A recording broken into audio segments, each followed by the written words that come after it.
পরিণীতা সিরিয়ালের আজকের আগামী পর্বে দেখাই পারুল রায়ানকে বলে, তোর জন্য আমার শখ আহ্লাদ কিচ্ছু রইল না, তুই যা তো এখান থেকে। তখন রায়ান বলে, আরে আমাকে মেজাজ দেখাচ্ছিস কেন? তুই আমার মতো ভালো পরীক্ষা না দিলে কোনো প্রবলেমই থাকতো না।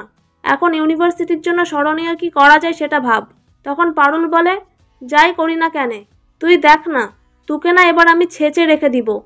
তোর এই লম্পঝম্প করা না জন্মের মতো ঘুচাই দিব। এমন কিছু করব যাতে তুই মাথা নিচু করে মেনে নিবি যে আমি বেস্ট বেস্ট আর বেস্ট। তারপর দেখাই রায়ান বলে, ইউনিভার্সিটিকে এমন একটা সিকো ফ্রেন্ড ইউনিভার্সিটি বানাতে চাই। অন্যদিকে পারুল স্যারের সাথে কথা বলে, আর স্যার বলে বিসিকে জানাতে হবে। তারপর শিক্ষামন্ত্রী অ্যাপ্রুভাল দিলে তবেই আমরা 7 দিনের মধ্যে কাজটা করতে পারবো।